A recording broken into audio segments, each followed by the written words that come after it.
এখন আমরা যাচ্ছি কোথায়? সিলেট। এখন যাচ্ছি আমরা ঢাকার উদ্দেশ্যে। আমাদের ঢাকা ট্রেন আছে 11:15-তে। আমরা ঢাকা থেকে সিলেট যাব। আমাদের সিলেট ট্যুর আছে, সিলেট এবং শ্রীমঙ্গল আপনাদের দেখাবো এবং সিলেটে কোথায় কোথায় যাবেন তথ্যগুলা দিয়ে আপনাদের সাহায্য করবো। তো দেখে থাকুন আমাদের এই ব্লগটি, আশা করি আপনাদের সবাই ভালো লাগবে। এই যে আমাদের একজন পার্টনার আর বাকি পার্টনারগুলো পিছিয়ে দাঁড়িয়ে আছে ট্রেনের জন্য। আমরা ট্রেন অপেক্ষা করছি ভাঙা জংশনে। আমরা ভাঙা জংশন থেকে নকশিকাঁথা এক্সপ্রেস ধরে আমরা চলে যাবো ঢাকা। ঢাকা থেকে আমাদের টিকিট কাটা ছিল জয়ন্তকে এক্সপ্রেস 11:15 সরাসরি চলে যাবো সিলেট। ওখানে নাইট স্টে করে আগামীকাল আপনাদের শুরু হচ্ছে সিলেটের যাত্রা। সো গাইজ দেখে থাকুন, আশা করছি ভিডিওটি ভালো লাগবে। এই যে আমাদের নতুন ভাঙ্গা স্টেশন, জায়গাটা ভীষণ চমৎকার। মানে কিছুদিন হলো চালু হয়েছে, মানে এখনও কাজটা সম্পূর্ণ হয়নি, আন্ডার কনস্ট্রাকশন রয়ে গেছে। দেখুন খুবই সুন্দর একটা মনোমন পরিবেশ জায়গা। মানে এখনও এটার মানে কার্যক্রম শেষ হয়নি, যখন এটা শেষ হবে তখন আরও সুন্দর লাগবে এবং আপনাদের দেখাবো এখানে এসে। ঢাকা থেকে সিলেট যাওয়ার বিভিন্ন মাধ্যম আছে, যা আপনারা বাসে করে যেতে পারেন, ট্রেনে করে যেতে পারেন অথবা বাই এয়ার যেতে পারেন। তো আমাদের কাছে বেস্ট মনে আছে ট্রেন। সো আমরা ট্রেন বেছে নিয়েছি। আমাদের ট্রেনটির নাম ছিল জয়ন্তকে এক্সপ্রেস, যা ঢাকা থেকে সকাল 11:15-তে ছাড়ে এবং সিলেট পৌঁছায় সন্ধ্যা 7টার দিকে। ভ্রমণ আমার কাছে একটি আনন্দের বিষয়। ভ্রমণ করতে আমার খুবই ভালো লাগে এবং অনেক পছন্দ করি ভ্রমণ করতে, এবং দেশ থেকে দেশান্তরে ঘুরে বেড়াতে আমাদের খুবই পছন্দ করি। এর আগের পর্ব আপনি দেখেছি ভারতের কিছু বিশেষ এবং আকর্ষণীয় জায়গা, কাশ্মীর, লাদাখ, মানালি, দিল্লি, তাজমহল সহ বিভিন্ন সুন্দর সুন্দর জায়গা। তো আজকের এই পর্বে আমাদের সম্পূর্ণ থাকছে আমাদের দেশের সিলেটের ভ্রমণ সম্পর্কে এবং তার সৌন্দর্য উপভোগ এবং আপনাদের সাথে তুলে ধরতে সাহায্য করছি। আমাদের ঢাকা থেকে জয়ন্তক এক্সপ্রেসের ট্রেন সিলেট প্ল্যাটফর্ম 2 আমরা আসি। এখন আমরা যাচ্ছি ট্রেনের দিকে। এই সবাই আসতেছে আমাদের টিম মেম্বার।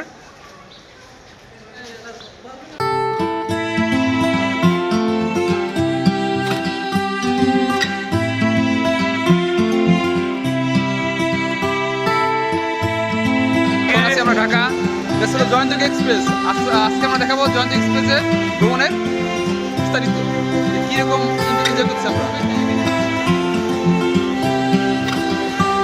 এটা হচ্ছে আমাদের জয়ন্তক এক্সপ্রেস। আজকে আমরা ঢাকা থেকে জয়ন্তক এক্সপ্রেসে সিলেট যাবো এবং আমরা দেখাবো কীভাবে উপভোগ করবো। Hello viewers, another travel series আপনাদের স্বাগতম। সো শুরু করছি আজকের এই পর্ব Dhaka to Sylhet train journey, যা বলাই থাকে বাংলাদেশের বেস্ট ট্রেন জার্নি, যা আপনাকে প্রাকৃতিক সৌন্দর্য মুগ্ধ করে তুলবে, সাথে দেখতে পাবেন চা বাগানের অপরূপ সৌন্দর্য। তাই আমরা ঢাকা টু সিলেট ট্রেন জার্নিটি বেছে নিয়েছি। সো তাই আপনাদের সাথে শেয়ার করছি ঢাকা টু সিলেটের ট্রেন জার্নির বিস্তারিত তথ্য, এবং আপনারা কীভাবে ঢাকা থেকে সিলেট যাবেন এবং তার যাবতীয় তথ্যগুলো এই ভিডিওতে পাবেন। তো দেখে থাকুন, আশা করছি আপনাদের ভিডিওটি ভালো লাগবে। যদি ভিডিওটি ভালো লাগে অবশ্যই লাইক, কমেন্ট, শেয়ার করে আমাদের পাশে থাকবেন। ঢাকা টু সিলেট মোট 4টি ট্রেন দিনে আপ ডাউন করে: পারাবতী এক্সপ্রেস, জয়ন্তক এক্সপ্রেস, উপবন এক্সপ্রেস ও কালনী এক্সপ্রেস। চলুন এই 4টি ট্রেনের যাবতীয় ইনফরমেশন আপনাদের দেওয়া যাক। পারাবতী এক্সপ্রেস 709, যা ঢাকা ছাড়ে সকাল 6:20 এবং সিলেট পৌঁছায় 1টায়। এটা বন্ধ হচ্ছে মঙ্গলবার। জয়ন্তক এক্সপ্রেস 717, যার কোনো বন্ধ নেই, ছাড়ে ঢাকা থেকে সকাল 11:15 এবং পৌঁছায় 7টা দিকে। উপবন এক্সপ্রেস 739, বুধবার বন্ধ, যা ছাড়ে ঢাকা থেকে রাত 8:30 এবং পৌঁছায় সিলেট 5টায়, ভোর 5টায়। কালনী এক্সপ্রেস ঢাকা ছাড়ে বিকাল 3টায় এবং সিলেট পৌঁছায় রাত 11:30। আমরা কিছুক্ষণের মধ্যে পৌঁছে যাব বাংলাদেশের টপ এবং হট প্লেস, যা বলা হয় থাকে ব্রাহ্মণবাড়িয়া, যা সবার মনে একটা আতঙ্ক সৃষ্টি করে থাকে।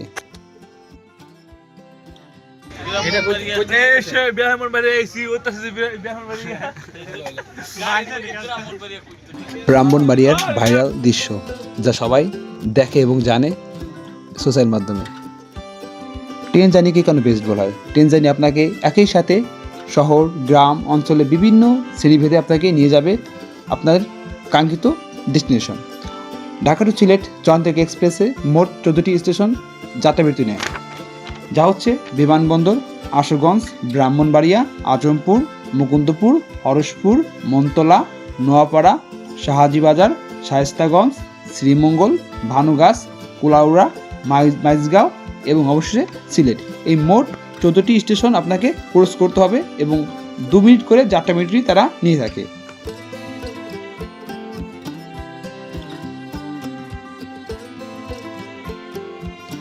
এখন আসা যাক ট্রেনের ভাড়া সম্পর্কে। ট্রেনের ভাড়া শুরু হচ্ছে 375 টাকা ঢাকা টু সিলেট, দেন তারপর হচ্ছে 775 টাকা, 779 টাকা, 883 টাকা এবং অবশেষে 1288 টাকা। আপনাকে একটা জিনিস খেয়াল রাখতে হবে, আপনার যখন বড় কোনো যাত্রীতে বা লং জার্নি করবেন, অবশ্যই আপনাকে যাত্রার 7 থেকে 10 দিন আগে আপনাকে ট্রেনের অগ্রিম টিকিট কাটতে হবে, আদারওয়াইজ আপনি ট্রেনে যাত্রা করতে পারবেন না।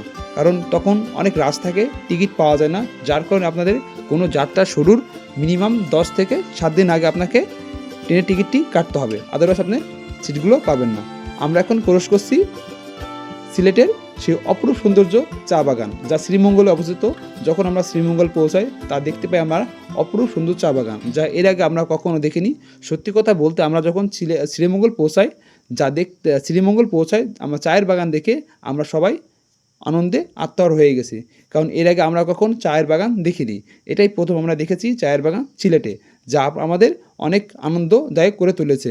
আমাদের প্রতিটি ট্রেনে ওঠার পূর্বে আপনারা অবশ্যই দুপুরে খাবারটা সঙ্গে করে নিয়ে আসবেন, আদারওয়াইজ আপনারা কিন্তু না খেয়ে থাকতে হবে, অথবা আপনার রুটি পাউরুটি কেক পানি এগুলি খেয়ে থাকতে হবে, কারণ এখানে আপনি খাবার পাবেন না ভালো খাবার, যার কারণে আপনি বাইরে থেকে খাবার নিয়ে আসবেন। যখন ঢাকা থেকে ট্রেন উঠবেন, ঢাকা থেকে খাবার নিয়ে আসার চেষ্টা করবেন।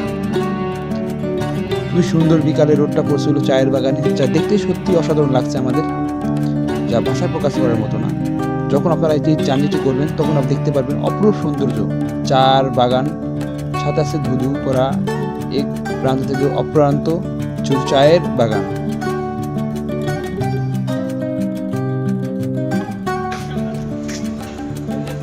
এখন আছি আমরা ভানুগাছ রেল স্টেশন।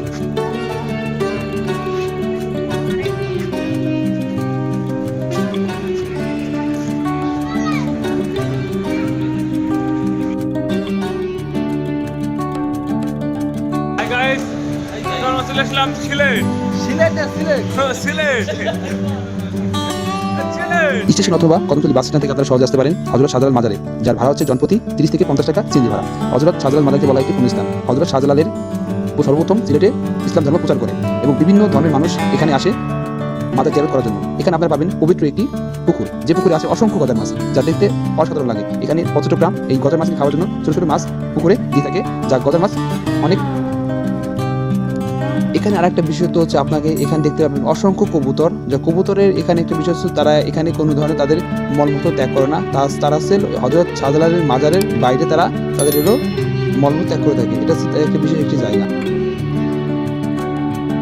হযরত শাহজালাল মাজারের আশেপাশে আপনারা আপনাদের বাজেট অনুযায়ী অসংখ্য রুম পেয়ে যাবেন। এখানে আপনাদের বিভিন্ন ভ্যারাইটি রুম পাবেন, সো আপনারা দামান্দি করে সুন্দর মতো আপনাদের রুম নিতে পারবেন। এখানে রুমের কোনো কমতি নিয়ে আশা করা যায়, সিজন বেঁধে অসংখ্য রুম আপনারা পেয়ে যাবেন। সো গতকাল আমরা যে রুমটি নিয়েছিলাম, চলুন দেখিয়ে আসি আপনাদের রুমটি। আগামী পর্বে আপনারা দেখতে পাবেন সিলেটের ভোলাগঞ্জ ও জাফলংয়ের ভ্রমণের অভিজ্ঞতা। সো তাহলে থাকুন, অবশ্যই আমাদের চ্যানেলটি সাবস্ক্রাইব করুন। রুমটা নিয়েছি, রুমটা অনেক সুন্দর, দেখাচ্ছি রুমটা কিরকম পরিবেশের আছে, দেখে থাকুন।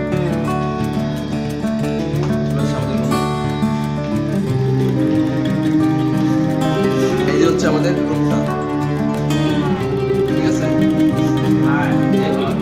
এই যে রুম ভাড়া নিয়েছে আমাদের, ভাড়া পড়েছে 1200 টাকা। সুন্দর রুম, ডাবল বেড, সরি 1250 টাকা। দুদিনের জন্য 2500 টাকা ফিস আছে আমাদের রুমটা। আমাদের সদস্য রওনা হচ্ছে, আমরা যাবো কোথায়? জাফলং আর হচ্ছে সাদা পাথর। অনেকে বলে এটাকে আবার করা যাবে না, কিন্তু এটাকে আমরা বাস্তবতা নিয়ে আসবো, করে দাও, ঠিক আছে। আচ্ছা ঠিক আছে।